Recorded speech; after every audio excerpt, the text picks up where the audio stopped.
Hey, I'm Alex Radcliffe from Board Game Co., and if you happen to have been on Board Game Geek recently and seen Joyride in the BGG hotness, the number 1, the number 2 spot, well, this video's kind of going to dive into why. This full-on goes under scandal and theft and lying and accusations and all those kinds of hot, fun buzzwords that aren't really the type of video I like making, because this is frankly drama. This is a drama video, but it's also news, and I've had several people reach out to me asking me to talk about it, and so here we are. I'll give you a bit of a background to the situation, I'll tell you what's going on, I'll give you some key takeaways, my general thoughts on it. I'll also talk about why I don't like covering these videos, but again, it is news, so I feel to just sit there and say I don't want to cover it is a bit of a cop-out, which is why we're here. Let's talk about the situation. Corin van Moorsay is the designer and I believe publisher as well of a game called Powerboats that came out quite some time ago. Then, recently, Joyride, Survival of the Fastest, if I'm not mistaken, Joyride, Survival of the Fastest, came out recently from Referral Unplugged, with the designer being Duncan Malloy, who works for Referral Unplugged. That's kind of the two disparate games we're going to be talking about, except the question is, how disparate are those games? You see, in a BGG post, and I'll post it down below, Corin van Moorsay basically talks about how he saw this game, Joyride. It looks basically identical to the game he created called Powerboats, and then more importantly, and honestly the big thing this is gonna revolve around, is a while ago, like 5 years ago, Duncan Malloy started a conversation with him, as a new employee of Referral Unplugged, he started a conversation with him to possibly license the game, to make some changes, make some iterations, and then print a new version of Powerboats because he liked the game, he was inspired by it, and he wanted to bring it back to life with changes. That conversation, and again, I'm paraphrasing everything, so there'll be a link to the post down below, there'll be links to several specific posts and all that, but in case you want to go through it in detail. But effectively, the conversation started, didn't really pan out. They kind of started a conversation, went back and forth on some contract options, never really settled things, and that's kind of the end of that story. Fast forward several years, and Corin sees this game Powerboats, so Corin sees this game Joyride, which seems to be a copy with additions to his game Powerboats. Meaning there are absolutely changes, and I'm going to try to be as factual as possible. I'll try to be clear when I'm talking about facts, and I'll try to be clear when I'm talking about my opinion. Of course, facts are only facts to an extent, but when I say facts, I mean the points that are not disagreed upon by everyone involved, from Duncan to Corin. I'm going to try to talk about the points that seem to be in agreement. The parts that seem to be in agreement are both Duncan and Corin are an acknowledgement that several years ago, Duncan reached out to Corin, not vice versa, Duncan reached out to Corin to try to work with them on licensing this game and bringing it back to life with some changes. They are both in agreement that those conversations didn't actually pan out. They kind of started, never really finished, and then communication ceased, seemingly from Duncan's end. They seem to be in agreement on that Duncan is the one who stopped following up after they didn't come to an agreement on terms or whatnot. There's also an agreement that there's definite similarities from Powerboats to Joyride. There's definitely similarities there. This is where we start getting into matters of opinion, depending on the many people reading the threads, depending on the people who have gone through the rulebooks, played the games. I have read the rulebooks to both. I have played Joyride. I have not played Powerboats. And so now we start getting a notch away from agreed upon fact, and we start diving a bit more into where it starts to get a bit more nuanced. But the things I'm going to say next still seem to be generally in agreement. The things that are generally in agreement from all sides, seemingly, and it's worth noting, Corin is constantly commenting in this thread. Duncan kind of put his own reply, his post, and then kind of backed away. He just said, hey, I'm going to put this out, I'm not going to get fully into it, but here's our response and all that. So we don't have Duncan's ongoing conversation. But the part that seems to be in general agreement is Powerboats is a game. Well, obviously, Powerboats and Joyride are both games. The rules of Joyride, specifically mostly around the movement rules, but the rules of Joyride contain almost all of the elements within Powerboats, but then adds several of its own and does make some changes. This is where we do start getting into nuanced differences, because Corin is claiming that every single thing in Joyride is Powerboats with additions and there are no changes, whereas there do seem to be changes. My own perceptional opinion from the situation is there do seem to be changes. I understand Corin minimizing those changes enough to say there's no changes, but there do seem to be changes as far as the games. I don't want to derail this entire video, so I'm not going to go through iteration of each individual change. What I will do is I'll link to a specific post that does go rulebook by rulebook, lining up the exact similarities and differences. But I think everyone is in general agreement that Powerboats can clearly be argued, Joyride can clearly be argued to be heavily inspired or similar to Powerboats while having added a lot of elements. Corin is of the opinion that adding elements does not take away from the fact that it's a copy, that it's not changes, it's additions, and therefore it is Powerboats with things added, and that makes it more of a direct copy. The commenters in the thread are a little bit more nuanced and different around that, which we'll get to all of that soon. We'll try to get to some different points of it. But effectively, that condenses this scandal, because it is effectively a current scandal, into the conversation as to Duncan reached out to Corin to work with him on his game. The communication stopped and there was no further progression on working on those games. Fast forward several years and Joyride comes out and seems to be very heavily inspired by Powerboats. Now the inspiration part is not debated. There's actually a blog post, a designer diary, talking about the game Joyride and talking about the various games that inspired it, in which Powerboats is included in that.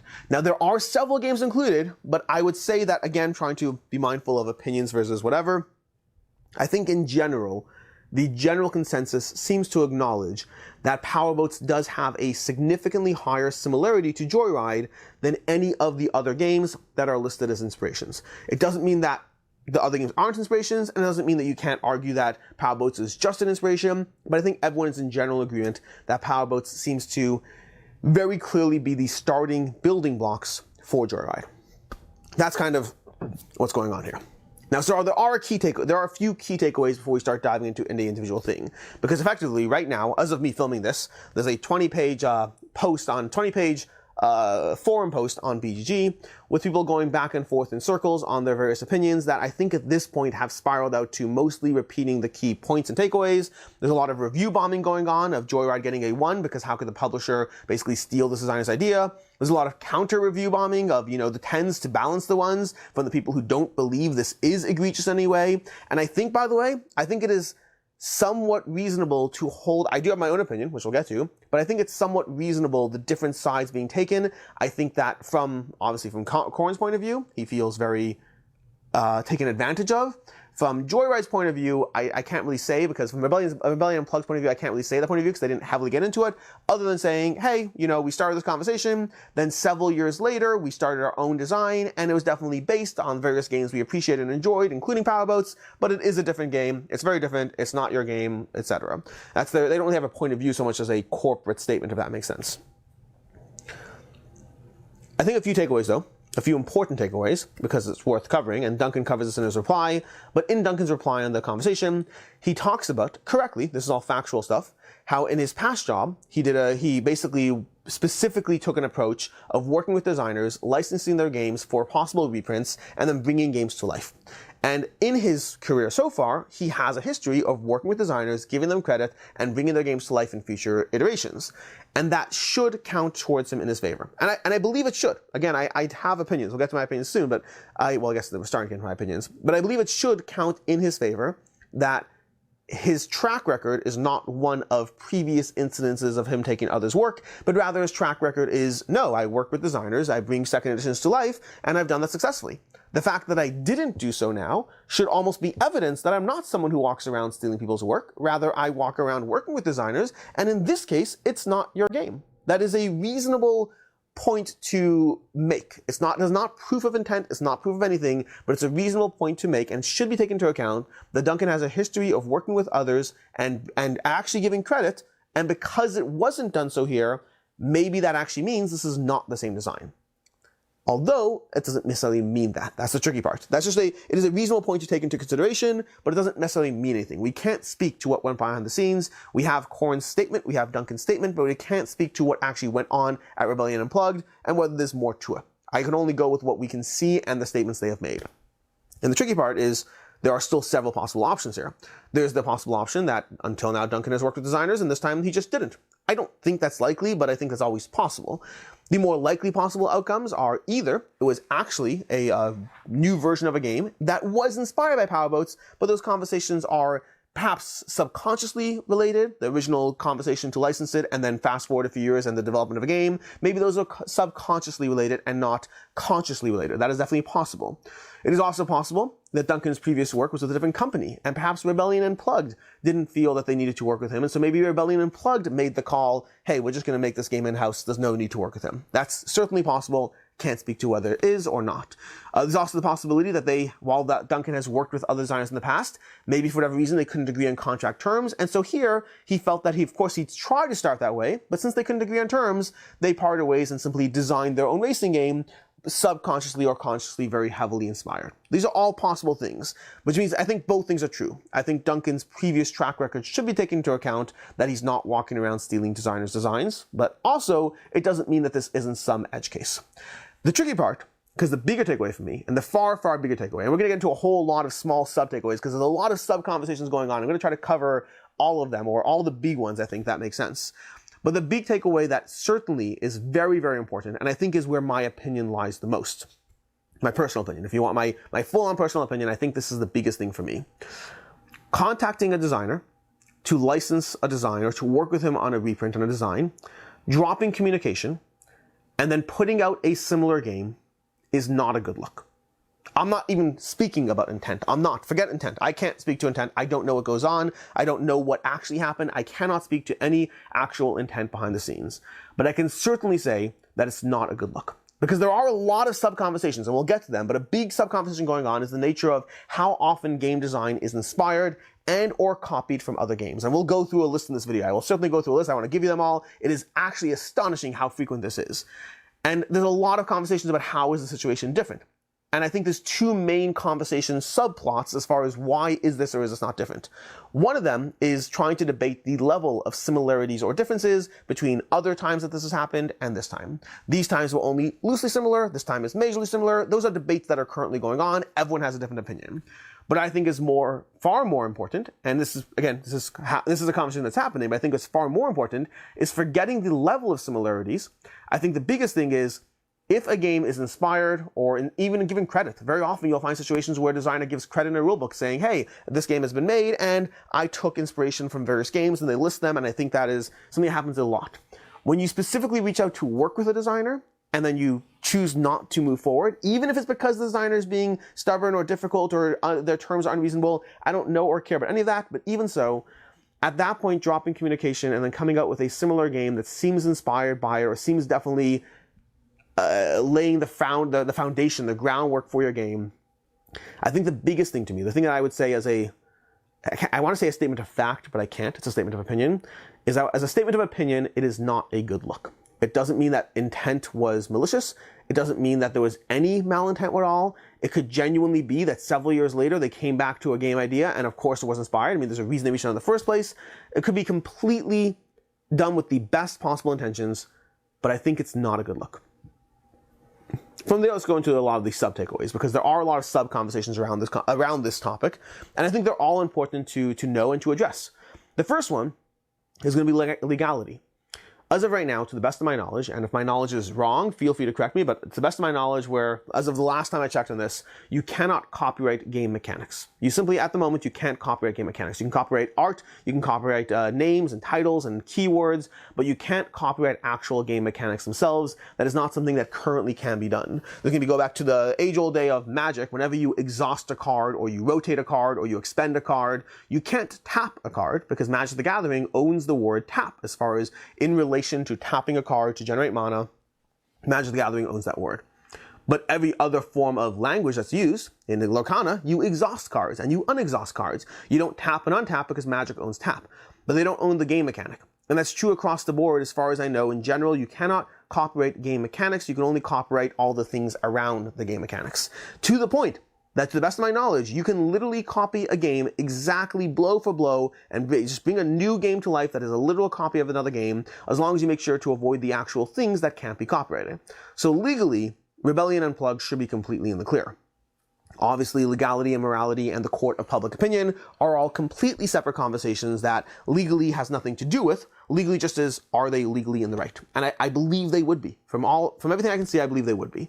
That doesn't mean it's a conversation that the board game space wants to have. Doesn't mean it's a conversation that's not without ramifications. And that doesn't mean it's a conversation that doesn't have a fallout in the court of public opinion, which is where things are currently, where the battles are currently being waged. And to be clear, this is not a everyone against Rebellion Unplugged. This is not again everyone for Rebellion Unplugged. This is very much a nuanced conversation that has a lot of support on both sides, for people who are like, no, game ideas are copied all the time, what's the big deal? To people who are like, no, this feels like a designer was taken advantage of. It's very much seems to be heavily divided. And again, for me, I don't think it's clear either. My own opinion ultimately comes down to, they probably shouldn't have done it because it's not a good look. Because whether it was not intended or not, you shouldn't reach out to somebody and then come out with something that seems inspired by the game you're trying to work with them on. That just seems like, it seems like a bad way to do things because of the potential fallout. I'm not even talking about legally, I'm not even talking about morally. I'm literally saying, once you start those conversations, it doesn't bode well to shift the way things play out. Other takeaways in general, they do acknowledge, I said this already, they do acknowledge Powerboats as a source of inspiration. They definitely talked about that. There are many games that are copied left, right, and center. Many games are copied or sources of inspiration for other games. A very common one that came up throughout this thread is going to be Dominion. Dominion is obviously heavily inspired all deck builders that came after it, although it's worth noting Dominion is not the first deck builder. Dominion is certainly not the first deck builder. It is, I believe, possibly the first deck builder that made deck building the central premise of the entire thing, as opposed to a mechanic amongst everything else. But since then, there have been dozens of games that have used deck building as a central mechanic as opposed to anything else. There are so many games that that feel like it very heavily copies what Dominion did as far as the deck building engine.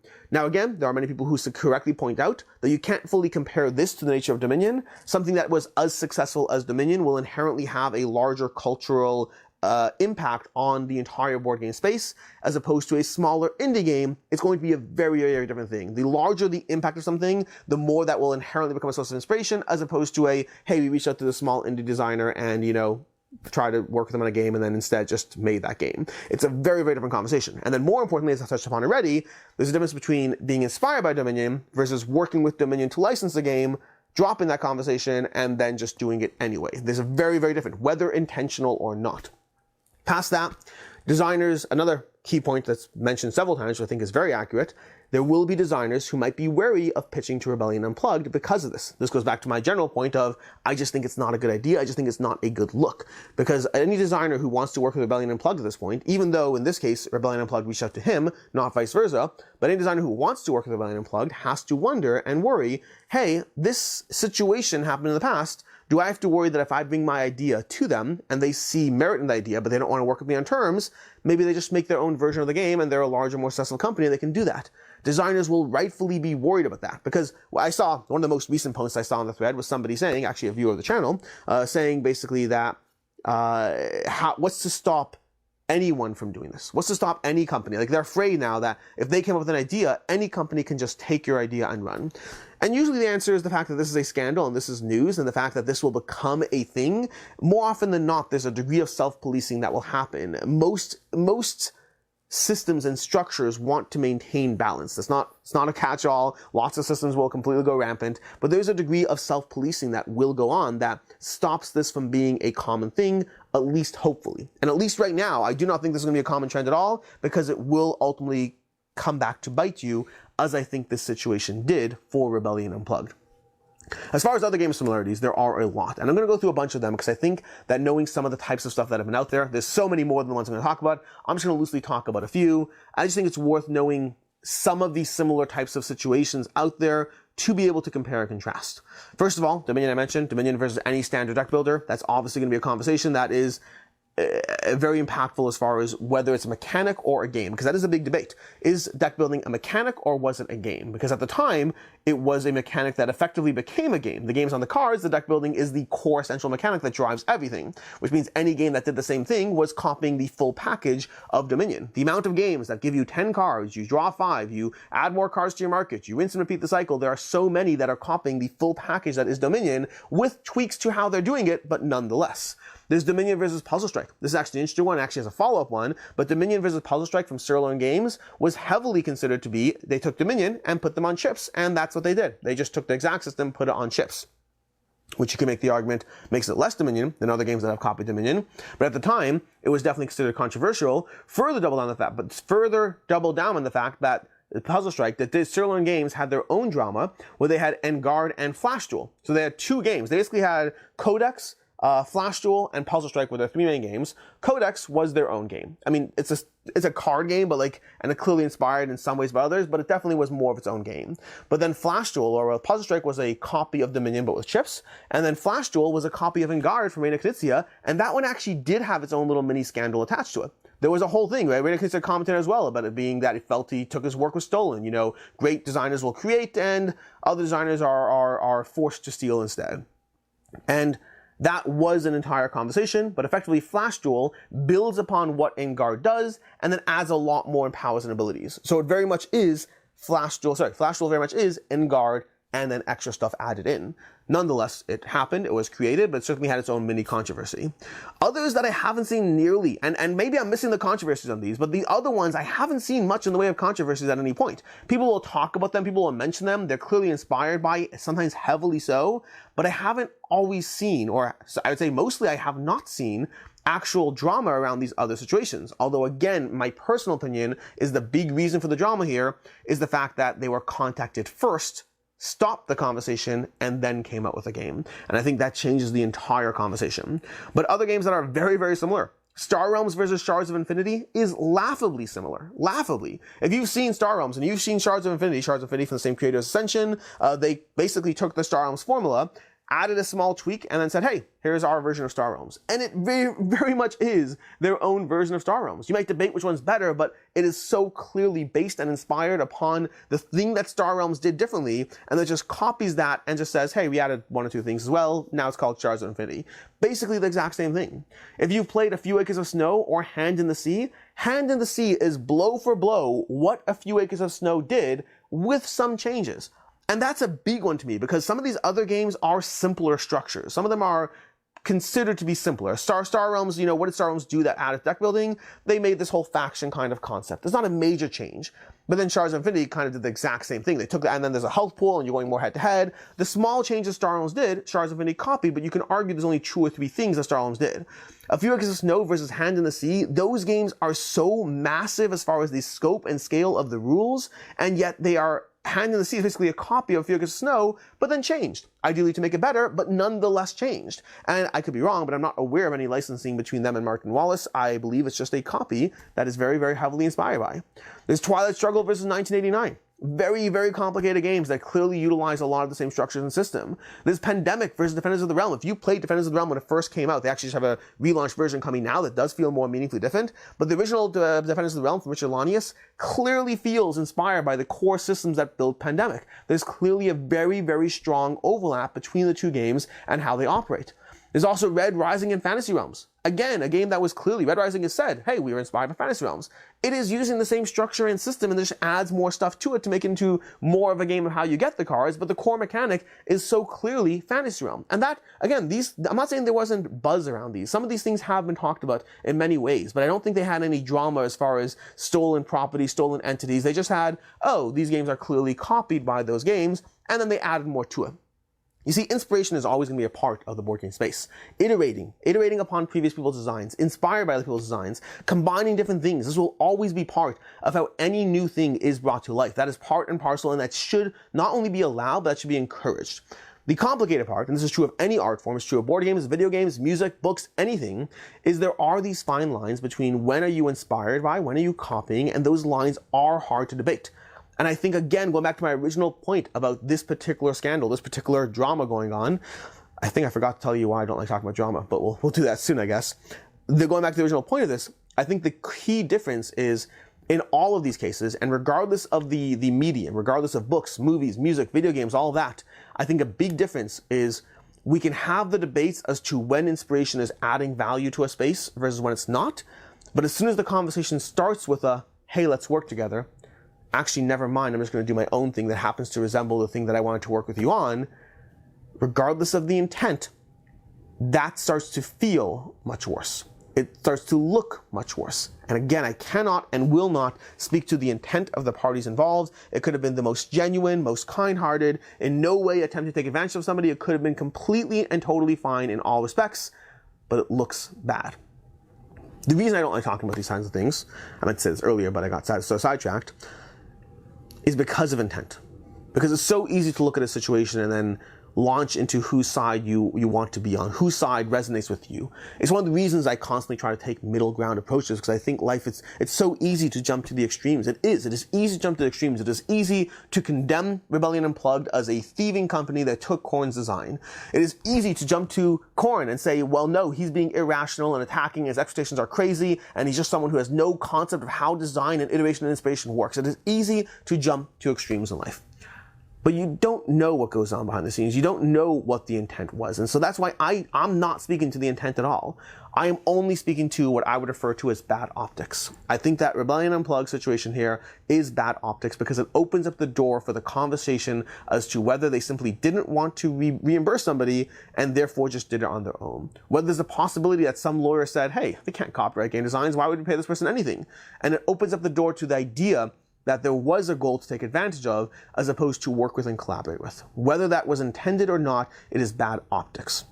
And the bad optics means I would recommend most companies to not do things like this if you want to avoid bad optics and pushback and fallout, because there's not a lot that we can do here.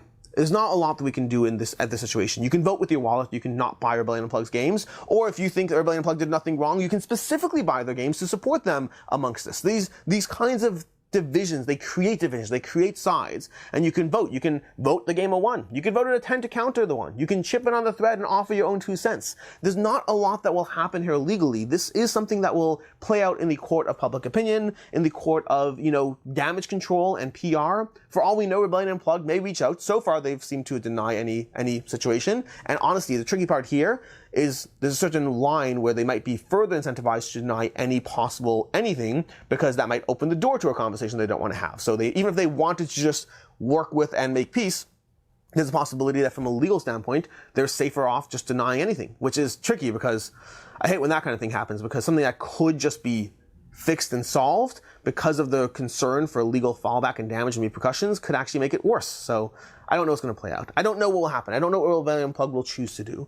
On our end, we're just here to weigh in, the way any of us are, the way I'm having this conversation right now, because ultimately this is news in the board game space, and so I wanted to kind of talk about it from the sides that I can see, which I can see everyone's side. That's why, for me, my main fallback is the bad optics above anything else. I do think that it's worth remembering that Duncan Malloy himself specifically has a track record of working with designers, not a track record of stealing designers' work. That is worth taking into account. It does mean that the situation was or was not okay. It does not mean that, but it does mean that we're not dealing with a track record of bad intent, at least seemingly. And so operate with that knowledge in mind, and still feel free to pass judgment how you want, but just when you're trying to cool down the heated opinions, try to remember that this is not necessarily a cut and dry case of someone doing something wrong. Rather, this is a messy situation that you can certainly criticize Rebellion Unplugged for the optics of it. The intent is much harder to read into. Anyways, that's your little drama for whatever day of the week you're watching this on. Until next time, I'm Alex Radical from Board Game Co. And as always, I hope you have a good one.